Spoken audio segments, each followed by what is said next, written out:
అతను పార్టీలో fire brand. సమయం దొరికినప్పుడల్లా టీడీపీని ఏకి పారేస్తుండేవాడు. తీవ్ర విమర్శలతో తన అధినేత మనసు గెలుచుకునే ప్రయత్నం చేశాడు. ఫలితం మంత్రి పదవి. గెలిచింది 2 సార్లే అయినా మంత్రి పీఠంలో కూర్చున్నాడు. మంత్రి పదవి రాకతో సార్ గారి తీరులో మరింత మార్పు వచ్చింది. అప్పటి విపక్షం అసలు పార్టీయే కాదు అన్నట్లుగా దూషణలకు దిగారు. చివరకు కట్ చేస్తే ఊహించని ఫలితం ఎదురైంది. అధికారానికి దూరమై ఇంటికే పరిమితమయ్యారు. ఇంతకీ ఎవరా మాజీ మంత్రి? ఎందుకా పరిస్థితి?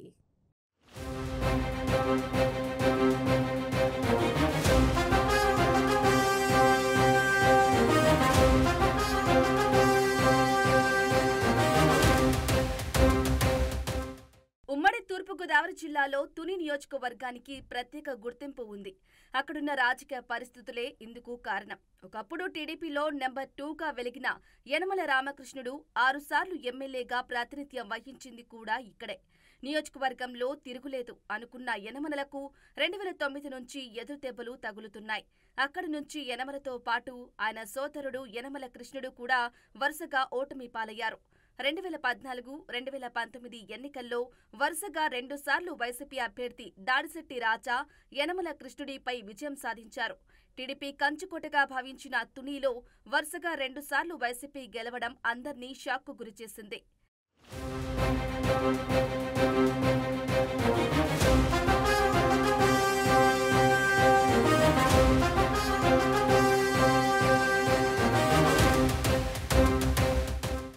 తూర్పుగోదావరి జిల్లాలో వైసీపీకి ఉన్న స్ట్రాంగ్ పిల్లర్స్ లో ఒకరు దాడిశెట్టి రాజా. ఒక్క మాటలో చెప్పాలంటే పార్టీ కోసం నిలబడ్డ 6 అడుగులు కటౌట్. ఎప్పుడూ తూటాల్లాంటి మాటలతో అటాకింగ్ మోడ్లో ఉంటారు. ఛాన్స్ వచ్చిన ప్రతిసారి టీడీపీపై విమర్శలు గుప్పిస్తుంటారు. 2014లో తొలిసారి టికెట్ అందుకున్న రాజా టీడీపీ సీనియర్ యనమల రామకృష్ణుడు సోదరుడు యనమల కృష్ణుణ్ణి ఓడించారు. 2014 ఎన్నికల్లో చాలా వరకు టీడీపీ గాలి వీచినా అక్కడ మాత్రం ఫ్యాన్ బాగా తిరిగింది. అసలు ఆ స్థానం వైసీపీ గెలవదనుకున్నారు. కానీ ఫ్యాన్ సైకిల్ స్పీడ్ను దాటుకుని దూసుకెళ్లింది.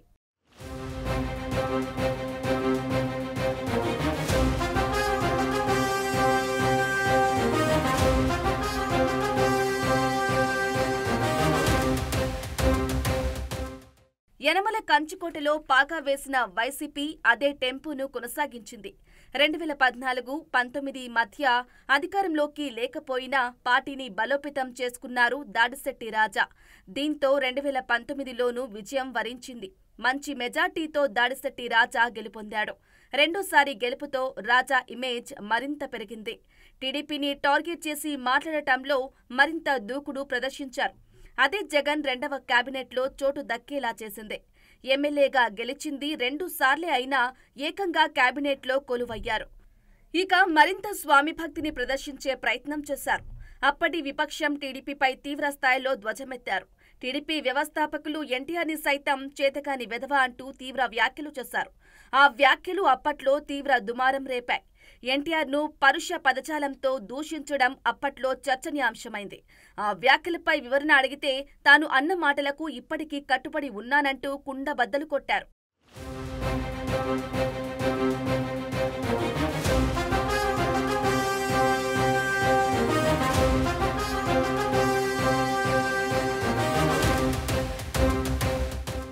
ఎమ్మెల్యేగా మంత్రిగా దాడిశెట్టి రాజా పనితీరు కూడా చర్చనీయాంశమైంది.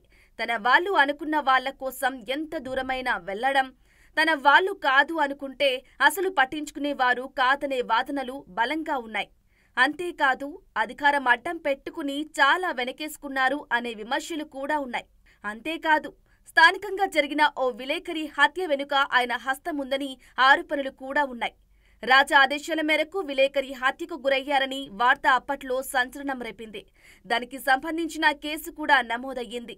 ఇప్పుడు అదే కేసు దాడిశెట్టి రాజా మెడకు బిగుసుకుంటోంది.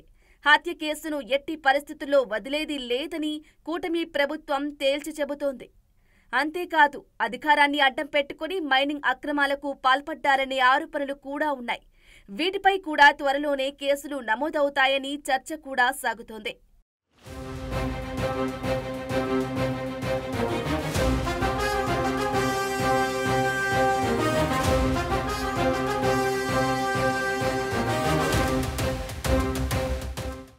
దాడిశెట్టి రాజాపై నెగటివ్ షేడ్స్ మాత్రమే కాదు, పాజిటివ్ కూడా ఉన్నాయి. 2 సార్లు ఎమ్మెల్యేగా గెలిచిన రాజా నియోజకవర్గాన్ని అభివృద్ధి చేశారని అంటుంటారు. వైసీపీ ప్రభుత్వంలో ఏదో పథకం కింద లబ్ధిదారుల ఖాతాల్లో నగదు చేరేలా చూశారని చెబుతుంటారు ఆయన వర్గీయులు. 2024 నాటికి తుని రాజకీయ ముఖచిత్రం మారిపోయింది. టీడీపీ అభ్యర్థి యనమల దివ్యకు కూటమి బలం తోడవటంతో దాడిశెట్టి రాజాకు ఓటమి తప్పలేదు. 15,000కు పైచిలుకు మెజార్టీలతో యనమల దివ్య విజయం సాధించారు. పార్టీ అపజయం తరువాత పెద్దగా బయటకొచ్చిన దాఖలాలు కూడా లేవు.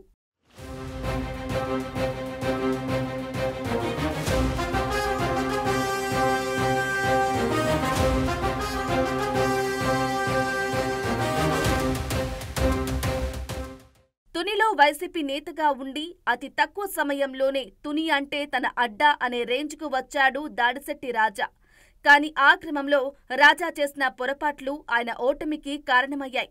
వాటన్నింటినీ చక్కబెట్టుకుని తిరిగి తునిలో వైసీపీ జెండాను పాతాలని చూస్తున్నారు రాజా.